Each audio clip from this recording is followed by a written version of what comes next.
के पीछे मैं चलने लगा, ना लौटूंगा, ना लौटूंगा, ना लौटूंगा, ना लौटूंगा।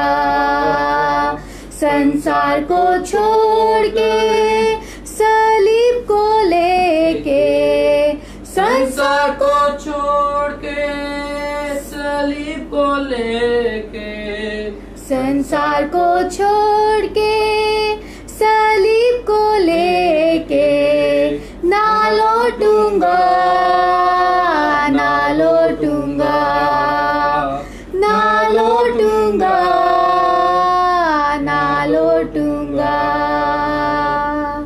हालेलुया, परमेश्वर का धन्यवाद हो। सच में जब हमने आज परमेश्वर की सलीब उठा ली है तो अब हम कभी पीछे मुड़ के नहीं देखेंगे। हालेलुया। आइए हम निकालेंगे, ज्यादा समय ना जाया करते हम निकालेंगे मत्ती रचित सुसमाचार उसका 10 अध्याय वचन 34 से 39। मत्ती रचित सुसमाचार उसका 10 अध्याय वचन 34 से 39। Matthew chapter 10 versus 34 to 39। Matthew chapter 10 versus 34 to 39। आज की मेरा प्रचार का विषय है carrying the cross of Christ, मसीह की सलीब उठाना। हमने वचन हमेशा बहुत से लोगों से सुना कि यीशु मसीह ने कहा अपनी सलीब उठा और मेरे पीछे हो ले, अपनी सलीब उठा और मेरे पीछे हो ले। लेकिन मैंने आज ये वचन चुना carrying the cross of Christ, मसीह की सलीब को उठाना।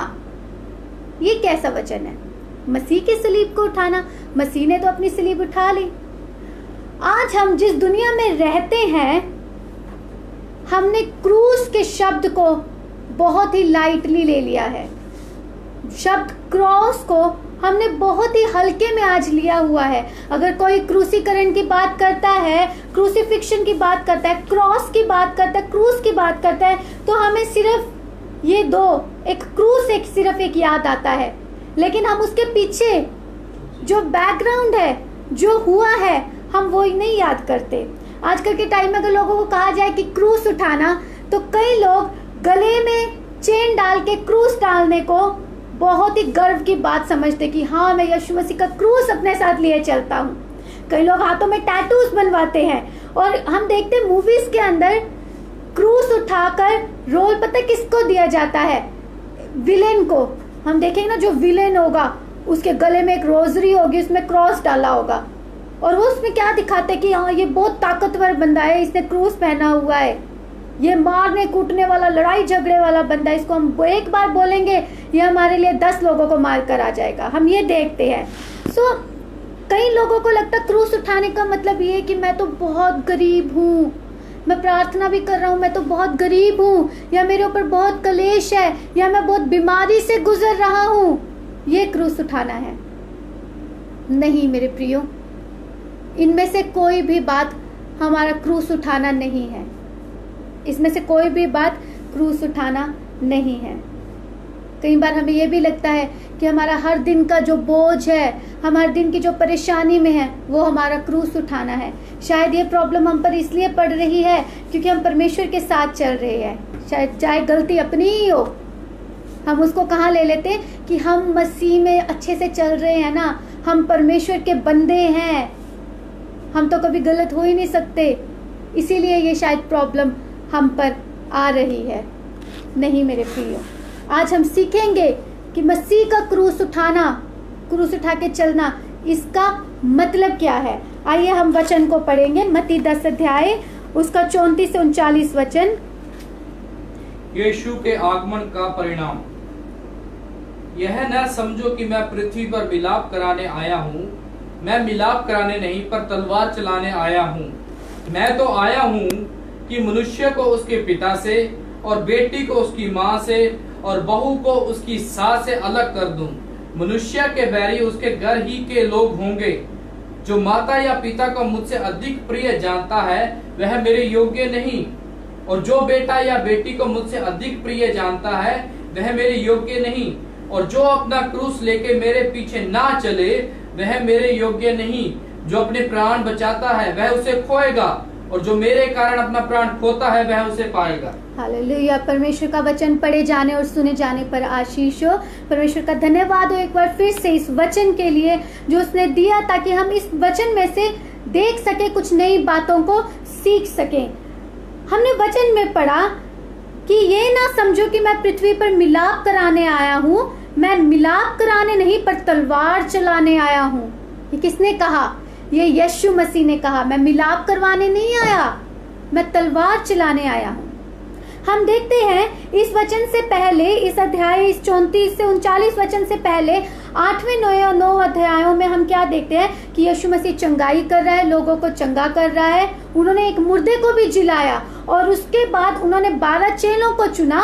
12 चेलों को चुनकर वो उनको अपने काम के लिए, एक मिशन पे, एक मकसद के लिए भेज रहा है कि जाओ, जाके लोगों को प्रचार करो कि स्वर्ग का राज्य निकट है, मन फिराओ और परमेश्वर के पास आ जाओ। हम देखते हैं कि यीशु मसीह ये प्रचार कर रहा है। हम 5वें अध्याय में देखते हैं कि वहां पर सरमन ऑन द माउंट है, पर्वतीय सुसमाचार है, और उससे पहले परमेश्वर ये कह रहा है कि धन्य है कौन से लोग जो परमेश्वर पे विश्वास करके आगे चलते हैं। हालेलुया। हम देखते हैं कि इस अध्याय से पहले ये सब बातें हो रही, चंगाइयां भी हुई, मुर्दे भी जिलाए गए, परमेश्वर ने चेले बना लिए, परमेश्वर चेलों को आगे भेज रहा है वचन का सुसमाचार सुनाने के लिए।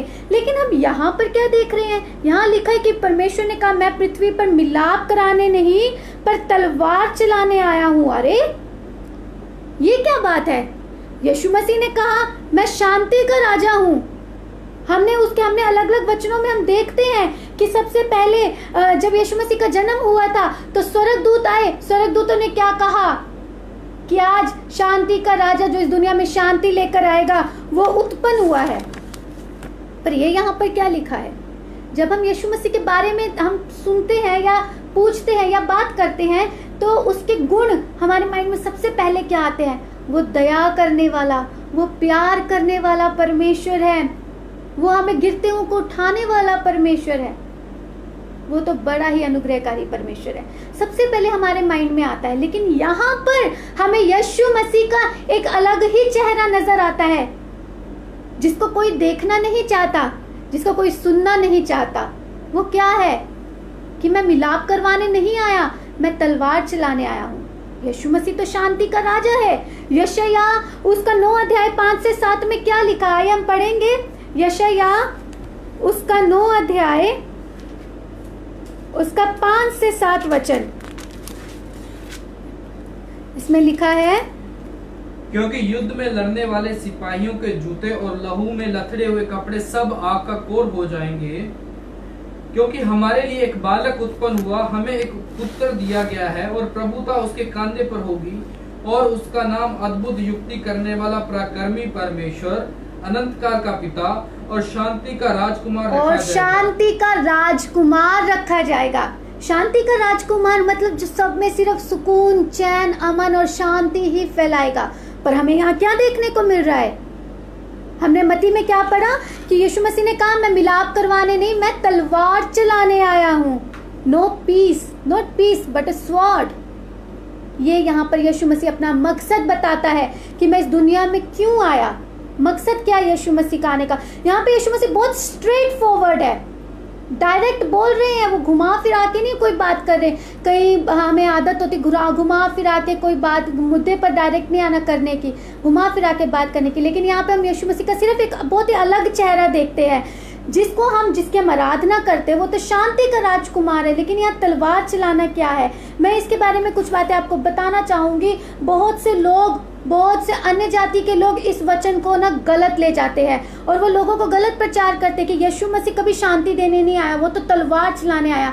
मेरे प्रिय भाइयों और बहनों, यहाँ पर उस फिजिकल तलवार की बात नहीं हो रही है कि यहाँ पे मैं युद्ध करने आया हूँ, मैं लोगों को मार दूंगा या मैं लोगों को, परिवारों को तोड़ दूंगा या अलग कर दूंगा। यहाँ पर वो बात नहीं हो रही। यहाँ पर बात क्या हो रही है, हम जब देखते हैं, मैं तो आया हूँ मनुष्य को उसकी माता से, बेटी को उसकी माँ से और सास को उसकी बहू से अलग करूं। मतलब कि क्या, उनमें मैं लड़ाई पड़वाऊं। कैसी लड़ाई? वचन की लड़ाई। वचन से अलग करूं। मैंने बहुत से लोगों की जिंदगियों में देखा है, जब एक परिवार में से एक इंसान, एक लड़का या लड़की या बेटा या बेटी या सास या बहू अलग आते हैं, यीशु मसीह को जानते, यीशु मसीह को अपना उद्धारकर्ता स्वीकार करते और वचन के अनुसार चलने लगते हैं, तो उनके परिवार से अलग कर दिया जाता है। कई लोग तो इतने ज्यादा मतलब ऑनर किलिंग होती है कि वो अपने विश्वास के लिए कि नहीं हमारे ऊपर कोई संकट ना आए, हम अपनी इज्जत बचाने के लिए वो अपने परिवार के उन जनों को मार तक देते हैं, मर्डर तक कर देते हैं, जो लोग यीशु मसीह के पीछे उनके अपने ही परिवार वाले चलते हैं। यहाँ ये यीशु मसीह का वचन कहता है कि मैं कैसे अलग करने आया, मैं वचन रूपी तलवार से, मैं सास को बहू से, माँ को बेटी से, पिता को बेटे से मैं अलग करने आया। और हम सेम यही वचन हम देखते हैं मीका की पुस्तक, जब हम निकालेंगे मीका की पुस्तक, उसका चलिए हम इस वचन को रहने देंगे, इस वचन को हम नहीं देखेंगे, पर हम देखते हैं कि जब ये मीका की पुस्तक में से ये लिया गया, ये वचन मीका 7:6, जिसके अंदर ये लिखा गया है, मीका की पुस्तक, छोटे भविष्यवक्ता की पुस्तक उसका 7 अध्याय उसका 6वां वचन में क्या लिखा गया है? क्योंकि पुत्र पिता का अपमान करता और बेटी माता की और बहू सास के विरुद्ध उठती है, मनुष्य के शत्रु उसके घर ही के लोग, मनुष्य के शत्रु उसके घर ही के लोग होते हैं। कब होते हैं? जब परमेश्वर के लोग एक परिवार में से अलग होते, जब परमेश्वर कुछ लोगों को परिवार में से चुनता तो उसके सबसे पहले अपने ही शत्रु उसके घर के लोग होते हैं। यहाँ पर यीशु मसीह ने कहा मैं तलवार चलाने आया हूँ, फिजिकल तलवार नहीं, वचन रूपी तलवार। क्योंकि यीशु मसीह ने कहा था मत्ती उसका 26 अध्याय 52 आयत में कि जो तलवार चलाएंगे वो तलवार से ही घात किए जाएंगे। जब पतरस ने क्या किया गतसमनी के बाग में, जब यीशु मसीह को लोग पकड़ने आए, उसने अपनी तलवार निकाली और एक सिपाही का कान काट दिया। यीशु मसीह ने उसी समय क्या कहा? इस तलवार को वापस म्यान में रख। यीशु मसीह ने निकाल दिया, मुझे भी दे, मैं भी मारता हूँ साथ। यीशु मसीह ने क्या कहा? तलवार को म्यान में रख। क्योंकि यीशु मसीह को पता था कि मैं शांति स्थापित करने आया हूँ, मैं ये तलवार नहीं, मैं वचन रूपी तलवार चलाने आया हूँ। मैं आत्मिक रूप से लोगों को उनके परिवारों से अलग करने आया हूँ। हालेलुया! आत्मिक रूप से अलग करने आया हूँ। तो यहाँ पे शांति कौन सी कही गई है? यीशु मसीह ने कहा मैं मिलाप कराने नहीं आया, मैं तलवार चलाने आया हूँ। मैं तो आया हूँ उसके पिता, बेटे को उसके पिता से, बेटी को उसकी माँ से, सास को उसकी बहू से अलग करूं। मनुष्य के बैरी उसके घर के ही लोग होंगे। यीशु मसीह शांति का राजा है वो, वचन कहता है और हम विश्वास करते हैं। लेकिन कौन सी शांति, कहाँ शांति देने आया? क्या इस दुनिया के अंदर जब हम देखते हैं चारों तरफ लड़ाइयाँ चल रही, इस समय में देश देश के विरुद्ध खड़ा हो रहा है और कभी कोई मुसीबत आ रही, कभी कोई मुसीबत आ रही इस दुनिया में, क्या शांति आ सकती है इस दुनिया में? क्या एक दिन में शांति ऐसे ही आ जाएगी? नहीं। यहाँ पर यीशु मसीह ने दुनिया में शांति लाने की बात नहीं की, दुनिया में मिलाप लाने की बात नहीं की। यहाँ पे यीशु मसीह मिलाप लाने की बात करता है परमेश्वर के लोग और उसके पिता के बीच में। हालेलुया! जो शांति, जो मिलाप, जो रिलेशनशिप हम देखते उत्पत्ति 3 अध्याय उस समय में टूट गया था, सिर्फ आदम हवा के पाप करने की वजह से। यश परमेश्वर और मनुष्य का जो रिश्ता टूट गया था, जो शांति, जो रिलेशनशिप हट गया था, परमेश्वर उस रिलेशनशिप को, उस मिलाप को पुनः स्थापित करने इस दुनिया में आया। हालेलुया! वो शांति का राजकुमार है, वो शांति देने आया, वो मिलाप करवाने आया, लेकिन वो शांति देने, मिलाप करवाने आया पिता और उसके बच्चों के बीच में। वो पिता और उसके बच्चों के बीच में वो शांति को स्थापित करने आया और वो तलवार चलाने आया, वचन रूपी तलवार, आत्मिक तलवार को चलाने आया। कौन सी तलवार को? वचन रूपी तलवार को, ताकि मनुष्य के बैरी जो उसके घर के ही लोग होंगे, उसके परमेश्वर के लोग परमेश्वर के कारण सताए तो जाएंगे, अलग किए जाएंगे, लेकिन उससे क्या होता है? चाहे हम एक अपने शारीरिक परिवार से अलग हो जाएंगे, लेकिन हम अपने पिता से वापस रिश्ते में आ जाएंगे। हालेलुया! हमारा रिश्ता हमारे परमेश्वर के साथ पुनः स्थापित हो जाएगा। और कई बार इसी वजह से हम परमेश्वर के प्यार को नहीं समझ पाते हैं।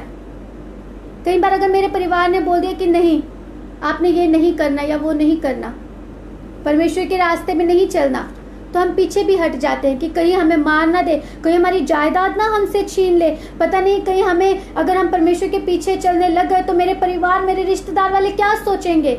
मैं आपको बताना चाहूंगी, जब मैं, मेरा परिवार, हम परमेश्वर में आए, जब हमने प्रभु यीशु मसीह को अंगीकार किया, हमारे पड़ोसियों ने हमसे बात करनी बंद कर दी थी। और हम बहुत छोटे थे, मैं उस समय में 4th या 5वीं क्लास में होंगी, और मेरे दोस्तों ने, मेरी फ्रेंड्स ने, स्कूल में भी और घर में भी आस पड़ोसियों ने मेरे साथ खेलना बंद कर दिया था। एक 5वीं क्लास का बच्चा, 4थी क्लास का बच्चा, और मेरे भाई तो मुझसे भी छोटे थे। हमें कैसा लगता होगा कि हमारे पड़ोसी ने सिर्फ इसलिए हमसे बात करनी बंद कर दी, हमारे साथ इन्वॉल्व होना बंद कर दिया, क्योंकि हम यीशु मसीह के पीछे चलने लगे। लेकिन मैं आज परमेश्वर का धन्यवाद करती हूँ कि आज जब हम परमेश्वर के, इतने सालों से जब हमने परमेश्वर को अपना आधारकर्ता मान लिया, उसने हमें चुन लिया और हम उसके पीछे चलने लगे, तो आज परमेश्वर ने हमें कहां से कहां पहुंचा दिया है। हालेलुया। वो लोग वहीं पर ही हैं, लेकिन आज मेरे खुदा ने हमें, मेरे परिवार को उद्धार दिया है, मेरे परिवार को पापों से मुक्ति दी, छुटकारा दिया, और आज उस परमेश्वर ने हमें कीच से निकाल के चट्टान पर खड़ा कर दिया। हालेलुया। कैसे? क्योंकि वो तलवार चलाने आया था, उसने वो तलवार चलाई और हमें दुनिया से अलग कर दिया। क्योंकि जब हम दुनिया में हैं तो हम दुनिया के नहीं हैं, हम परमेश्वर के लोग हैं। हालेलुया। और आइए हम देखेंगे कि इसके अगले वचन के अंदर, हम देखेंगे इसका दूसरा वचन, दूसरे पॉइंट के अंदर, उसमें हम देखते 37वीं आयत में क्या लिखा, जो माता या पिता को मुझसे अधिक प्रिय जानता वह मेरे योग्य नहीं, और जो बेटा या बेटी को मुझसे अधिक प्रिय जानता वह मेरे योग्य नहीं। इसका मतलब क्या है? क्या हम अपने परिवार वालों को प्यार करना बंद कर दें, या क्या हम अपने माँ बाप से अलग होकर रहने लग जाएं, या हम अपने बच्चों को छोड़ दें, उनसे अलग होकर रहने लग जाएं? नहीं, वचन हमें यह आज्ञा नहीं देता है। हमें कई बार ना एक डॉक्टर है, उन्होंने बहुत बड़ी अच्छी बात कही है। उन्होंने कहा, a text without context is a pre text. मतलब एक वचन बिना संदर्भ के एक बहाना है, एक गलत राह पे ले जाने वाला वचन है। तो बहुत से लोग इस वचन को पढ़कर सेम एज इट इज करते, वो ये नहीं देखेंगे इसके पहले क्या लिखा था, इसके बाद में क्या लिखा था, या हमें क्या करना चाहिए, या हमें क्या करना चाहिए। एक्सोडस चैप्टर 20 वर्स 12, निर्गमन 20 का 12वें अध्याय में लिखा है कि अपने माता पिता का आदर करो, अपने माता पिता का आदर करो। लेकिन यहाँ वचन क्या कहता है?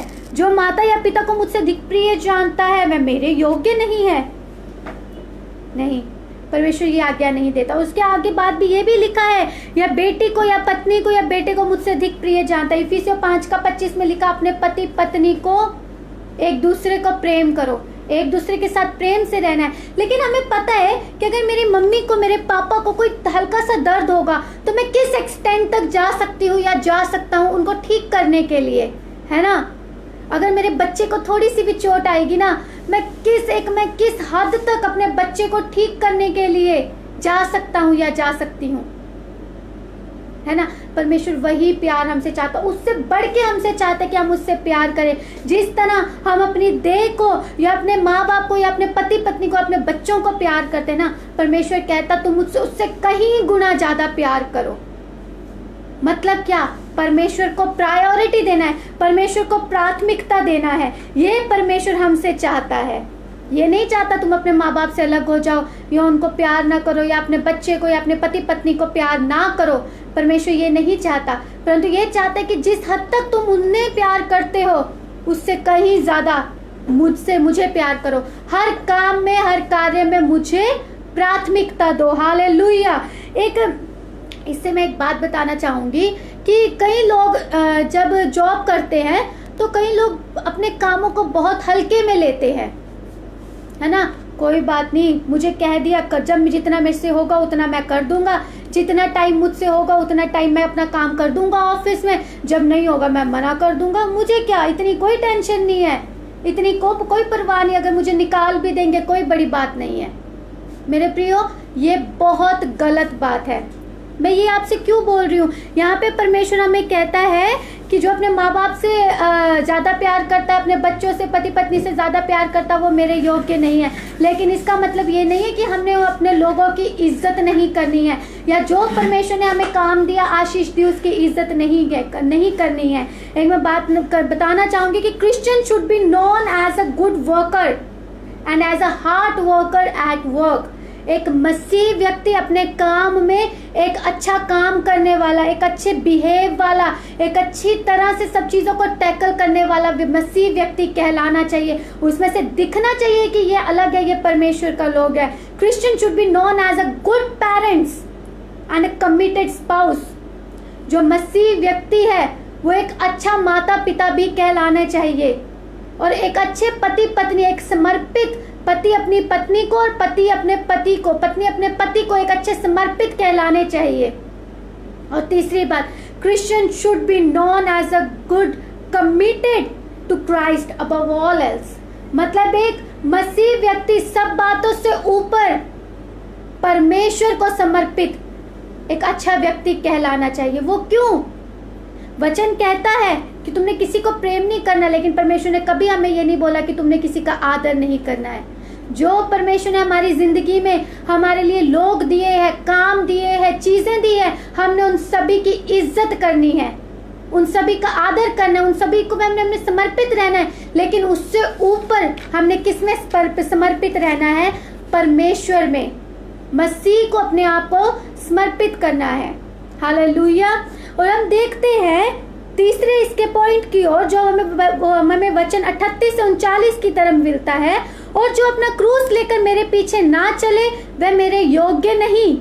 जो अपने प्राण को बचाता है वैसे खोएगा, और जो मेरे कारण अपना प्राण खोता है वह उसे पाएगा। हालेलुया। और जो अपना क्रूस लेकर मेरे पीछे ना चले, मैंने टॉपिक क्या दिया था? Carrying the cross of Christ. लेकिन यहाँ वचन क्या कह रहा? अपने क्रूस को।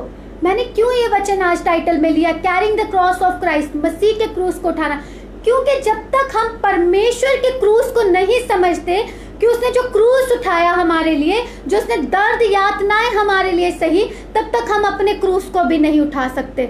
तब तक हमारी जिंदगी में हमारी छोटी सी परेशानी आएगी ना, वो भी हमें ऐसी लगेगी जैसे पता नहीं कितना बड़ा पहाड़ है। हाँ, हम परमेश्वर में चल रहे हैं ना, इसीलिए हमारे साथ ऐसे हो रहा है। चाहे गलती अपनी ही हो, उसके अंदर हमने नाम ये डाल देना कि हम परमेश्वर में चल रहे हैं, इसीलिए हमारे साथ ऐसा हो रहा है। वचन हमें क्या कहता है कि अपना क्रूस लेकर अपने मेरे पीछे ना चले वह मेरे योग्य नहीं है। लेकिन उससे पहले क्या हमने मसीह के क्रूस को पहचाना है? क्या हमने उस दुख को पहचाना है जो उसने हमारे लिए उठाया? हमारी पापों की खातिर जिस क्रूस पे हमें चढ़ना चाहिए था वो हमारे लिए चढ़ गया। क्रूस बहुत से लोग उठाते हैं। रोमी साम्राज्य में, पर्शियन जो एम्पायर थी उस समय में क्या होता था, जो वहां की सरकार गवर्नमेंट होती थी, राजा महाराजा, जब किसी को एक बहुत ही एक्सटेंट लेवल की, एक हाई लेवल की पनिशमेंट देनी होती थी ना, वो उसको क्रूस उठाकर पहाड़ पर चढ़ने के लिए कह देते थे। क्यों? क्योंकि पता था जो व्यक्ति क्रूस उठाकर पहाड़ पर चढ़ रहा है ना, सभी दुनिया जानती थी वो कभी वापस नहीं आने वाला। अब इसने क्रूस उठा लिया है, अब ये मौत की तरफ जा रहा है, ये कभी अब वापस नहीं आएगा, कभी वापस नहीं आएगा। उस समय में जब वो कीले गाड़ते थे हाथों के अंदर क्रूस के ऊपर, तो वो इतनी सेंसिटिव नर्व्स के अंदर गाड़ते थे ना, ताकि उस जो इंसान में कीले गाड़ी जा रही है उसको इतना दर्द हो कि वो दर्द से बिलख बिलख कर मर जाए, दर्द से ही मर जाए। और उस क्रूस पर जब चढ़ाया जाता था, एक ही दिन में इंसान नहीं मरता था, कई दिन लग जाते थे। आस्ते आस्ते सांस रुकती थी, दर्द होती थी, चीखता था, चिल्लाता था, बहुत ही दर्दनाक मौत होती थी जो क्रूस की मौत होती थी। Carrying the cross of Christ, परमेश्वर के क्रूस को उठाना। एक बुक है द फॉक्सेस, उसके अंदर क्या लिखा हुआ है कि परमेश्वर के 11 चेलों में से 6 चेले थे जिनको क्रूस पर चढ़ाया गया, जो क्रूस पर शहीद हुए। अब हमें कहा जा रहा है कि अपना क्रूस उठाओ और मेरे पीछे हो लो, यीशु मसीह ने आज्ञा दी। पर क्या हम अपना क्रूस उठाने से पहले हमने उसके क्रूस को जाना है, उस क्रूस को जाना है जिसने मुझे और आपको पापों से बचा लिया है। यीशु मसीह ने मेरे लिए और आपके लिए अपना जीवन दिया उस क्रूस पर। क्या हम उस क्रूस को पहचानते हैं? पहला कुरिन्थियों 1:18 में क्या लिखा है? हम इस वचन को पढ़ेंगे क्योंकि वचन बहुत अच्छा है। पहला कुरिन्थियों 1:18 में लिखा है, क्योंकि क्रूस की कथा नाश होने वालों के लिए मूर्खता है, परंतु हम उद्धार पाने वाले के लिए परमेश्वर की सामर्थ है। हालेलुया। नाश होने वालों के लिए मूर्खता है, क्योंकि अगर हम किसी को क्रूस की कथा सुनाते कि परमेश्वर ने मेरे और आपके पापों के लिए क्या किया, जो नाश हो रहे हैं उनके लिए मूर्खता है। वो इस चीज को लाइटली लेंगे। हाँ ठीक है, क्रूस उठाया, क्या बड़ी बात है। कितने ही लोग क्रूस पे मारे जाते, लेकिन यीशु मसीह जो निष्पाप था, निष्कलंक था, उसने मेरे और आपके पापों को उस क्रूस पर ले लिया। उस क्रूस को हमारे लिए उठा लिया, हमारे लिए मारा गया, गाड़ा गया, मुर्दों में से तीसरे दिन जी उठा, और आज भी वो हमारा परमेश्वर पिता हमारे लिए जीवित है। हालेलुया। मैंने अभी क्या बताया कि जो क्रूस उठाकर जाता था ना, वो कभी वापस नहीं आता था, लेकिन मेरा और आपका यीशु मसीह जिसने हमें बचा लिया, वो तीसरे दिन मुर्दों में से जी उठा। हालेलुया। और वो आज भी जीवित है। वो हमें ये नहीं कहता कि अब तुम भी शहीद होने के लिए चले जाओ तभी तुम्हें उद्धार मिलेगा। नहीं नहीं, क्रूस उठाने का मतलब क्या है? क्रूस उठाने का मतलब ये नहीं कि हम शहीद होने चले जाएं। क्रूस उठाने का मतलब ये है कि हमारी जिंदगी में अगर कोई परेशानी आती है, उस परमेश्वर के वचन को लेकर, क्योंकि वो मिलाप कराने नहीं, तलवार चलाने आया था, हमें अलग करने आया दुनिया से। उसके वचन के लिए, अगर उसके वचन के लिए हमें किसी भी तरह की परेशानी आती है तो हमें क्या करना? उसमें कुड़कुड़ाना नहीं है, रोना नहीं है, चिल्लाना नहीं है, हमें उसमें परमेश्वर का धन्यवाद करना है। इसीलिए फिलिपियों 4:4 में कहता है पौलुस, मैं तुमसे कहता हूँ आनंदित रहो। मैं फिर से कहता हूँ आनंदित रहो। आनंदित रहो मतलब क्योंकि शैतान हमारे आनंद को चुराना चाहता है। वो ये नहीं चाहता कि हम खुश रहें, वही चाहता कि हम ऐसे ही मुंह बना के बैठे रहें। वो चाहते कि हम उदास ही बैठे रहे, रोते ही रहे कि हमें कैसा सा घर मिल गया, कैसे से पति नहीं मिल गई मुझे। कई पति ये भी रोते हैं, कई पत्नियां रोती कैसा सा पति मिला मुझे, कई पेरेंट्स रोते हैं कैसे से बच्चे मिले मुझे। ऐसे बच्चे किसी के ना हो, इतने शरारती बच्चे हैं मेरे। हम अपने मुंह से ऐसी बातें बोलते, पर क्या हम धन्यवाद करते हैं कि परमेश्वर, अगर मेरी पत्नी ऐसी, अगर मेरा पति ऐसा, अगर मेरा घर ऐसा, मेरे बच्चे ऐसे, प्रभु तो इनको सुधार, और प्रभु इनको अपने वचन के अनुसार चलने वाला बना। क्या हम प्रार्थना ऐसे करते हैं?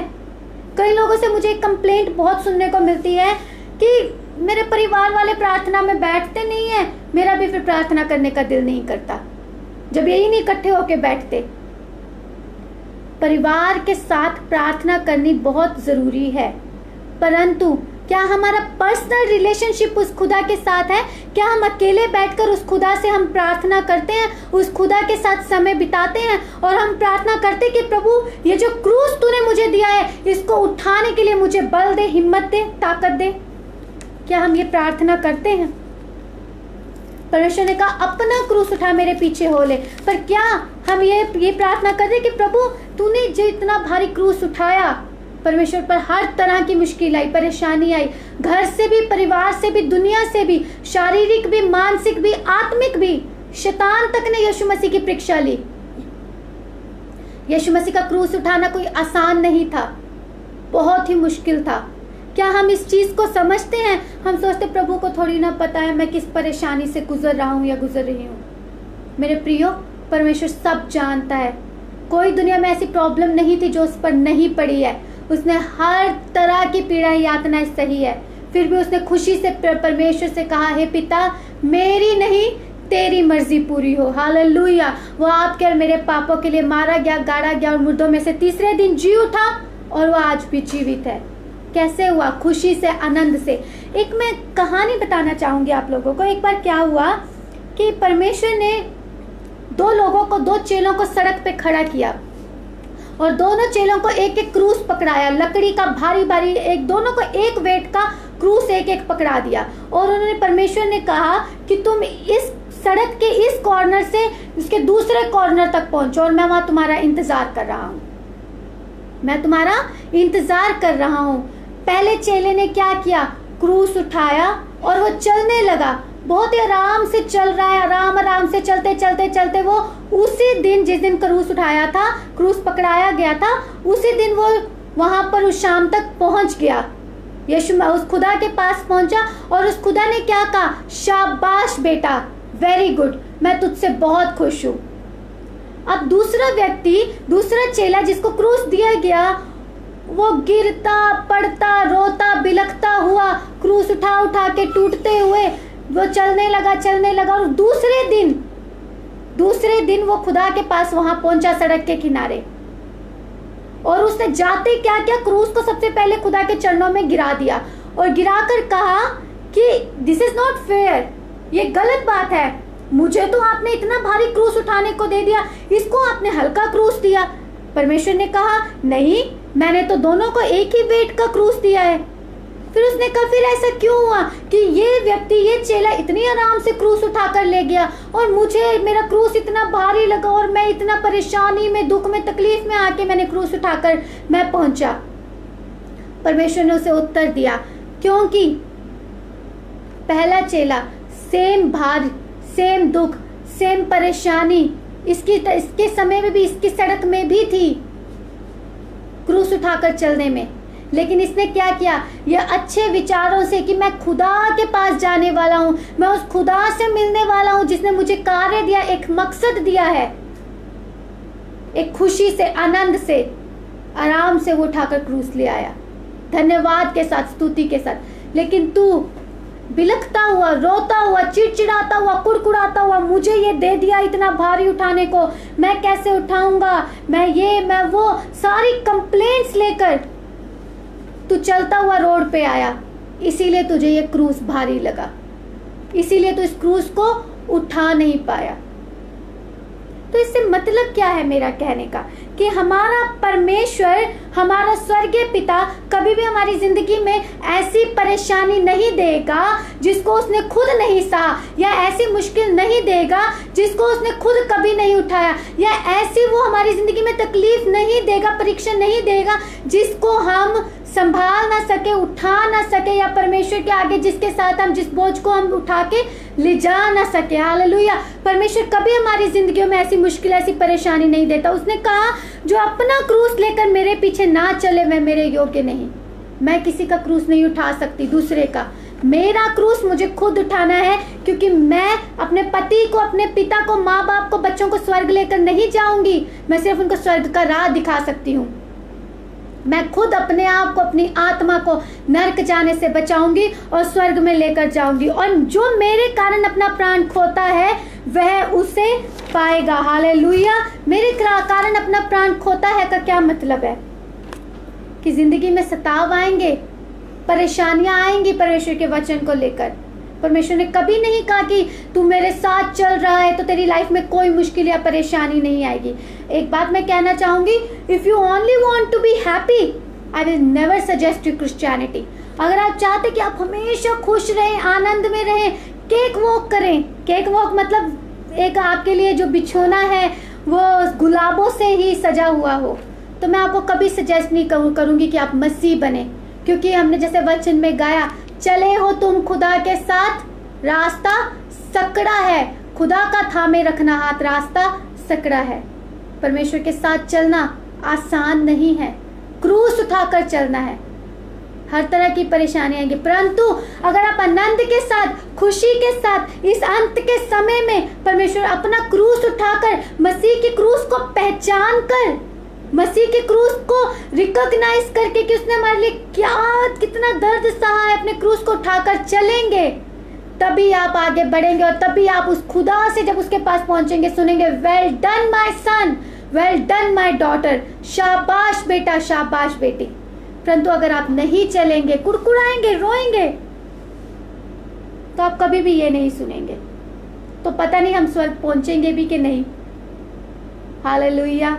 क्या आज हम तैयार हैं खुशी के साथ परमेश्वर के साथ चलने के लिए, अपने क्रूस उठा के चलने के लिए?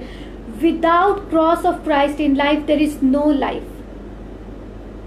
परमेश्वर के क्रूस के बिना इस दुनिया में कोई जीवन नहीं है। मैंने अभी क्या पहला कुरिन्थियों 1:16 में 1:18 में हमने क्या पढ़ा? क्रूस की कथा नाश होने वालों के लिए मूर्खता है। परंतु हमारे लिए जिन्होंने उद्धार पाया है बहुत ही अहम है, उत्तम है। इस दुनिया में अगर आपने मसीह के क्रूस की पहचान नहीं की कि उसने हमारे लिए क्या किया है, क्या दर्द सा, और अपना क्रूस उठाकर नहीं चले, तो आपकी जिंदगी कुछ नहीं है, ये जीवन कुछ नहीं है, सब कुछ व्यर्थ है। जितने समय फिर हम इस दुनिया में है व्यर्थ है। फिर हम रोते हुए, बिलखते हुए, कुड़कुड़ाते हुए ही इस दुनिया से चले जाएंगे। हम उस खुदा से शाबाश वेल्डन नहीं सुनेंगे। क्या आज आप तैयार हैं मसीह के क्रूस को समझकर अपने क्रूस को उठाने के लिए? क्या आज आप तैयार हैं? वचन में जैसे हमने पढ़ा सुना, नॉट पीस बट स्वॉर्ड, मिलाप कराने नहीं, शांति देने नहीं, तलवार चलाने वो खुदा आया। क्या आज आप तैयार हैं परमेश्वर को अपनी जिंदगी में प्राथमिकता देने के लिए, अपने माता पिता भाई बहन पति पत्नी से ऊपर प्रायोरिटी देने के लिए? क्या आज आप तैयार हैं मसीह के क्रूस को उठाकर समझकर अपने क्रूस को उठाने के लिए? हालेलुया। आइए हम इस वचन के अनुसार प्रार्थना करें। परमेश्वर पिता, हम आपका धन्यवाद करते, शुक्र करते इस समय के लिए जो आपने हमारी जिंदगी में दिया। खुदावन, यह वचन दिया, तेरा वचन कहता तुम मिलाप कराने नहीं तलवार चलाने आया। मदद कर इस वचन रूपी तलवार को हम अपनी जिंदगी में समझने पाए और समझ के प्रभु तुझे प्राथमिकता देकर आगे चलने वाले हो जाए। तो हमें शांति देने आया ताकि हमारा और इस पिता का जो रिश्ता टूट गया था वो फिर से बन जाए, वो फिर से वो रिलेशनशिप बन जाए। खुदावन, तेरा धन्यवाद हो, तू इस दुनिया में आया और तूने कहा कि तू अपना क्रूस उठा और मेरे पीछे हो ले। हमें पता है प्रभु, जब हमने ये क्रूस उठा लिया है तो संसार को छोड़ के सलीब को लेकर हम तेरे पीछे चल रहे हैं, हम मौत की तरफ चल रहे हैं। और ये मौत सिर्फ शरीर की मौत है, आत्मिक मौत नहीं, क्योंकि आत्मा में अनंत जीवन हमें तेरे नाम में मिलने वाला है और मिल गया है। हालेलुया। लूका 9:24-25 में लिखा है, संसार चाहे सारी दुनिया को जीत ले, सारा पैसा, सारा नाम, धन दौलत, शोहरत कमा ले, लेकिन अपनी आत्मा की रक्षा ना कर पाए तो सब कुछ व्यर्थ है। प्रभु, तू इस दुनिया में आया, तूने क्रूस पे अपने आप को मेरे लिए चढ़ा दिया, तूने उस दर्दनाक मौत को सहा ताकि मेरी आत्मा बच जाए, उस खुदा, उस पिता के प्रकोप से नरक जाने से बच जाए। प्रभु तेरा धन्यवाद हो। मदद कर, तेरे क्रूस को समझकर उठाकर, अपने क्रूस को उठाकर आगे चलने वाले हो जाए और तेरे नाम की महिमा के लिए रूहें बचाने वाले हो जाए, तेरे राज्य के लिए 100 गुना 60 गुना 30 गुना फल लाने वाले हो जाए। धन्यवाद प्रार्थना सुनने के लिए। प्रार्थना हम यीशु के नाम में मांगते हैं, आमीन। अब हमारे परमेश्वर पिता का प्रेम, प्रभु यीशु मसीह की कृपा और पवित्र आत्मा की सहभागिता हम सारे संत गणों के साथ अब से लेकर सदा तक होती रहे। आमीन, आमीन, आमीन। धन्यवाद। जय मसीह।